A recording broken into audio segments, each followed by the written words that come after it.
Et ça, c'est moins désagréable à recevoir pour la personne en face? Oui. Raphaël est ma fille, elle a 24 ans et depuis quelque temps, elle s'intéresse à ma profession. Elle me pose beaucoup de questions sur la médiation professionnelle, sur les thématiques d'actualité et sur tout ce qui touche à la relation.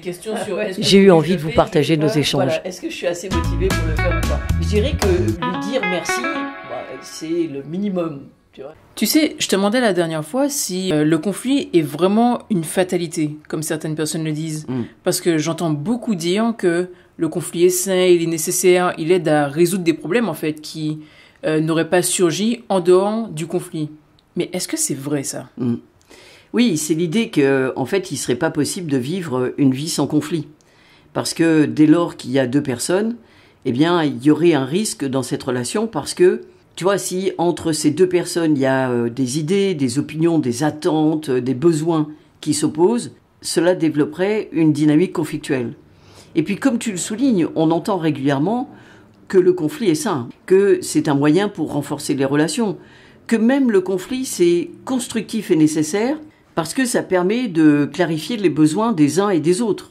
Donc, tu vois, en fait, ce qui est véhiculé, c'est le fait que on n'a pas trouvé mieux que le conflit pour faire avancer les choses. Donc c'est une sorte de promotion du conflit, de l'adversité, comme des moyens pour faire prendre conscience des implications de la présence de l'autre et que finalement la confrontation permet de faire progresser la relation. Tu vois, c'est quand même fou parce que si on regarde vraiment ce que c'est qu'un conflit, on va voir que c'est beaucoup d'investissement en temps, en émotion, en énergie, en argent. Qui se cristallise, tu vois, autour d'une situation qui n'en demande pas tant, en fait. Parce que, en soi, la situation, elle est neutre. C'est nous qui allons lui apporter une coloration émotionnelle. C'est-à-dire que, face à une situation, alors tu vois, quand je dis situation, je veux dire, ça peut être les propos d'une personne, l'attitude ou le comportement de quelqu'un, des actions, en fait, qui auront été faites. Quand ces situations se présentent à nous, ça nous apporte une émotion désagréable. Et déjà, on peut se demander si une autre personne à notre place vivrait la même émotion. Ben non. Forcément non. Donc en fait ça veut dire que notre émotion n'est pas intrinsèquement liée à la situation, mais plutôt à notre interprétation de cette situation. Et tu vois, rien que de dire ça, ça peut permettre déjà de comprendre qu'il s'agit de notre manière de percevoir les choses et qu'il suffirait qu'on change de point de vue pour que ça change la relation. Mais bon, on pourra y revenir. Parce que là, ce que tu me demandais, c'était qu'est-ce que c'est qu'un conflit, en fait. L'ingénierie relationnelle a défini le conflit par les invariants qu'il compose. C'est-à-dire qu'en fait, il y a 3 éléments que tu vas retrouver dans toutes les situations conflictuelles et qui sont le carburant de cette conflictualité. Tu vois, on pourrait définir le conflit comme un heurt permanent dans une relation. Et ce qui est intéressant de regarder, c'est comment il est alimenté, ce heurt permanent. Ça va être par des mots qui vont qualifier l'autre. On va dire de l'autre qu'il est incompétent, qu'il n'est pas digne de confiance, que c'est un imbécile, qu'il est moche, que c'est un traître, qu'il est méprisable, qu'il fait n'importe quoi. Tu vois, je peux pas... Tous les jugements négatifs qui peuvent nous venir en tête. Voilà, et puis je peux pas être exhaustive sur la liste de ces jugements. Mais tu vois que ces mots, ce sont des interprétations qui sont liées à notre manière de vivre la relation.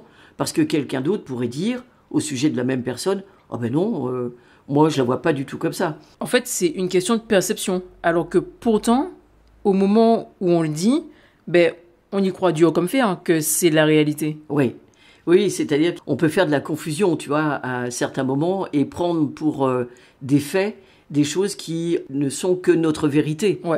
Mais ma vérité n'est pas forcément la tienne. Tout à fait. Alors, il y a un autre élément, un autre invariant, c'est le fait de penser que l'autre fait des choses contre nous. Tu vois, dans une situation conflictuelle, on est toujours bercé par l'idée que l'autre veut nous nuire.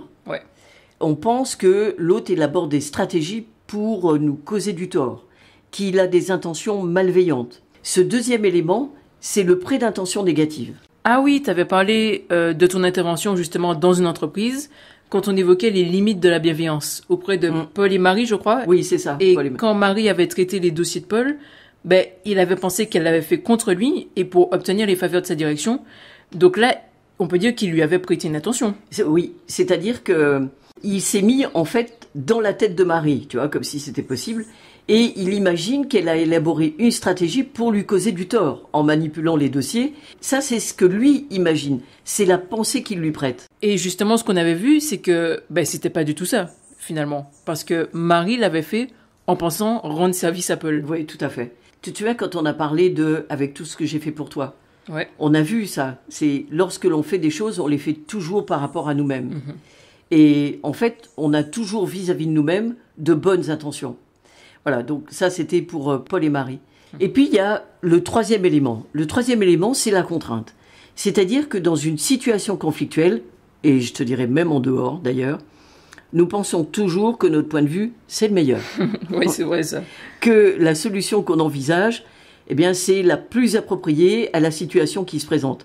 Et donc, logiquement, puisque nous sommes dans l'adversité, nous voulons contraindre l'autre à adopter ce point de vue, ou contraindre l'autre à ne pas mettre en place la solution que lui a pu imaginer. Parce que dans un conflit, il y a des enjeux et des intérêts, et je ne veux pas perdre. Ouais. Je veux même gagner contre l'autre. Donc tu vois, il y a ces trois éléments qu'on appelle en ingénierie relationnelle des PIC. P-I-C. Donc P pour prêt d'intention, Ouais, I pour interprétation, mais en général c'est surtout une interprétation jugeante, hein, C'est ça. et en cas de conflit surtout négative, ouais, et C pour la contrainte. voilà. Donc tu vois, c'est un rappel que c'est PIC, P-I-C, PIC, en fait, dans la relation. C'est un clin d'œil, mais en même temps, c'est un moyen mnémotechnique. Et donc, pour qu'il y ait conflit, eh bien, il faut qu'il y ait les trois. Et une répétition des trois, tu vois, parce que c'est du heurt permanent. C'est une situation dans laquelle il faut qu'il y ait une récurrence pour qu'il y ait du conflit. C'est-à-dire que s'il en manque un, eh ben, c'est pas du conflit, c'est autre chose. Ah, c'est-à-dire que, en fait, quand tonton Roger et tonton Albert ont des discussions enflammées tous les dimanches, à l'heure du café, et qu'ils s'embrassent au moment du départ en se disant vivement dimanche prochain, ça, c'est pas du conflit. Mais non, c'est pas du conflit parce que en réalité, tonton Roger et tonton Albert, ils s'aiment beaucoup et c'est leur manière à eux d'être en relation. Mais c'est pas conflictuel, même si pourtant les voisins pourraient dire ouh là là, ça parlait très très fort, tu vois. Une relation de conflit, c'est vraiment quand je n'aime pas la personne. Ouais. Ok. Donc c'est pas parce qu'on entend une discussion avec ton élevé qu'on se trouve en présence d'un conflit. Mais alors, on peut pas dire que le conflit est sain. Puisque tu dis que c'est de l'énergie, du temps, des pensées désagréables, de l'émotion désagréable, c'est mal dormir, ne pas être serein, ça peut pas être sain tout ça. En fait, on va le dire quand on pense qu'il n'y a pas de moyen de faire autrement. Tu vois, c'est ce qu'on se disait précédemment. Être en relation, ça s'apprend. Mais si tu ne le sais pas, eh bien, tu ne peux être que fataliste et espérer que quelque chose de positif va se passer dans la relation pour que toi, tu t'en sortes. Et si tu t'en sors, tu pourras dire que ce conflit t'a fait grandir. Oui, mais à quel prix ? À quel prix personnel et à quel prix relationnel ? Donc, finalement, est-ce que le conflit est une fatalité ? C'est-à-dire que lorsqu'il y a deux personnes, est-ce qu'elles vont fatalement se trouver dans une situation conflictuelle ? Non, en fait, la conflictualité, c'est pas une fatalité. D'ailleurs, regarde autour de toi, regarde pour toi. Est-ce que tu peux dire que tu vis des situations conflictuelles ? Alors, je ne parle pas de désaccords, de disputes ou d'échanges parfois un peu houleux, où il va y avoir une confrontation de points de vue. Je parle de cette situation de heurt permanent. Dans mon cas, non. Voilà. Donc, une fatalité, ça serait valable pour tout le monde, tu vois. Il y a des échéances qui sont fatales. La mort, par exemple, c'est une fatalité. C'est une étape, une dernière étape d'ailleurs, qui clôt le parcours terrestre. Et ça, personne n'y échappe. Ouais. Alors, est-ce qu'on peut dire la même chose du conflit ? Non. En réalité, le conflit, c'est la confrontation de deux maladresses, c'est-à-dire des manques de savoir-faire en matière relationnelle. Tu vois, je suis en conflit avec quelqu'un, non pas par plaisir. Et ça, tu sais, tu l'as peut-être entendu dire, des personnes qui vont dire « Oui, moi, je ne suis pas par plaisir, mais je connais quelqu'un, ça lui fait très plaisir d'être en conflit. » Cette personne-là, elle aime le conflit. C'est ça. Mais en fait, on peut tout à fait imaginer que la personne est en conflit parce qu'elle ne sait pas faire autrement. Et ça, on peut le généraliser.